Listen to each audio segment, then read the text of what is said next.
top 15 best kalokalikes na contestants sa It's Showtime na dapat nating abangan. So, uunahin natin yung for me, ang talagang nag-perform, and then yung mga runners-up. So, handa na ba kayo? Para sa akin, ang pinakatumatak na kalokalike ay yung impersonator ng SB19 na si Stel. Bakit? Kasi nung lumabas siya sa entablado, naramdaman ko talaga yung parang ibang vibes, the negative vibes na pangungutya agad yung humarap sa kanya. And alam mo yung parang nasa comedy bar na pinagkaisahan talaga siya. And ang worst dito is nung after ng segment na yan, grabe yung pandalait at the sea of negativity na nare-receive niya sa social media.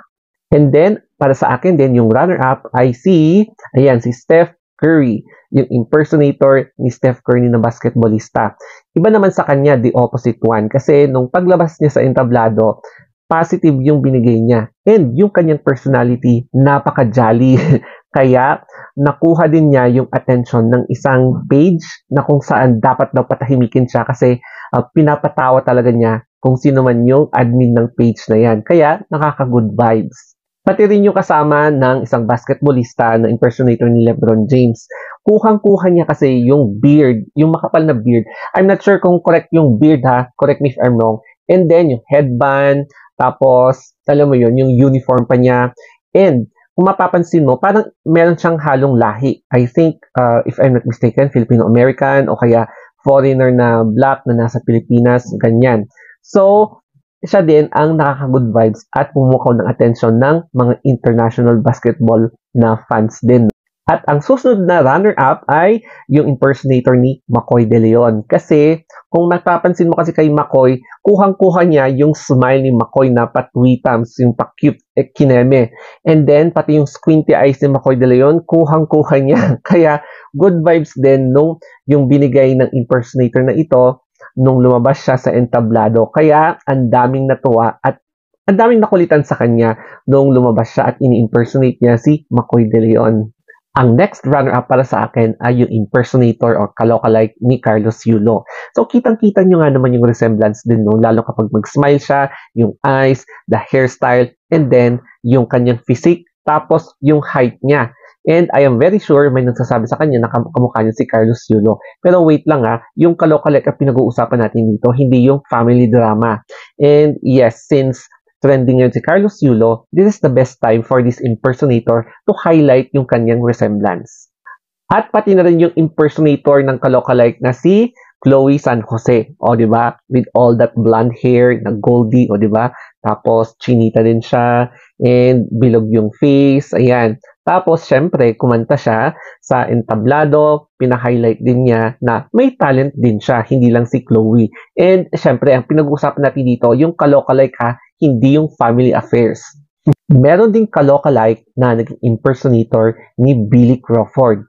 So, kung makikita nyo, there is somewhat similarity. And for me, ang napansin ko is yung eyes, the shape of the face, yung beard, tapos yung body structure na medyo fit, o diba? Kaya lang, marami ang nagsasabi sa kanya na mas kamukha niya si Gerard Anderson. So, I am not sure kung ito yung the same person na nag-impersonate kay Gerard Anderson, no? So, makikita nyo, may pagbabago sa kanyang itsura.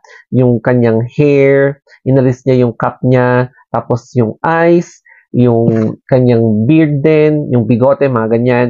Tapos, lahat ng facial features niya. So, marami nang nagsasabi na mas kamukha niya tuloy si Gerard kaysa kay Billy Crawford. So, tama ba? Ang next naman ay ang cute-cute na si Bugoy Carino. Yung shape kasi ng face niya, pwedeng ma-impersonate siya ng mga maton at pwede rin siyang ma-impersonate ng mga chubby. Katulad ng kalokalike impersonator na ito na chubby. So, ginaya din yung kanyang hair na may color, tapos naka-checkered na yung damit niya dyan. So, for me, it's approved. Ang next naman ay si John Wick. So, in-impersonate niya dito si Keanu Reeves na mahaba yung hair, tapos balbasarado, and then naka-shades, no? Tapos naka-formal pa yung dress. John Wick na John Wick. And lahat ng place, meron talagang John Wick na impersonator, pati dito rin sa amin. Meron din content creator na John Wick. And para sa akin, yes, nakuha niya yung panlasa ng Pinoy na may resemblance din talaga sila kay John Wick. Ang next naman ay yung kalokalike ni Piolo Pascual. Kung titignan mo nga naman, meron siyang resemblance. Tapos, good looking din naman yung kalokalike na ito. Pero parang sa akin, may nakikita pa akong isang kalokalike niya, which is si James Blanco. Hindi ko lang alam kung ako lang to ha, o titigan nyo na lang mabuti. Kasi parang nagiging James Blanco na Piolo Pascual. Parang ganun yung nasa utak ko na kahit na alam kong si Piolo Pascual ang gusto niyang i-impersonate. Ang next naman ay si Ellie Buendia ng Eraserheads na if you are a 90s baby, ayan, alam na alam mo kung sino si Ellie Buendia na lead vocalist ng bandang Eraserheads. So kung makikita niyo sa resemblance, pwede. And parang si Ellie Buendia nga, noong siya ay nasa 20s or 30s na medyo mas malusog. Syempre ngayon, nag-aging process na rin siya, no? So, for me, approved din. Nagustuhan ko rin itong impersonator ni Beanie Maloy. It's because nung lumabas siya sa entablado, alam mo yung good vibes, yung positive vibes na talagang nilabas niya. So, nagustuhan siya ng mga tao and the quirkiness. Tapos, napaka-jolly niyang kasama. Kaya mararamdaman mo na, siguro masaya tong kasama in real life outside impersonating somebody else like Beanie Maloy. For me, 100% natural effort.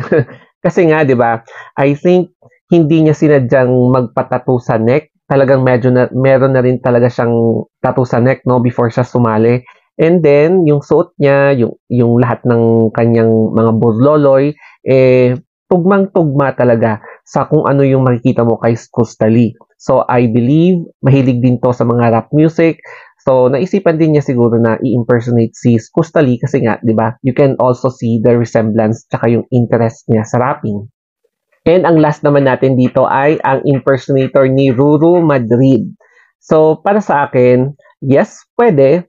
Ang napansin ko na pwedeng similarity dito or resemblance ay yung kanyang shape of the face, the build of his body, na alam naman natin na fit siya, tapos the eyes, and then the lips, and then the nose. So, para sa akin, approve if you're going to base sa genetic composition ng contestant na to. O, di ba?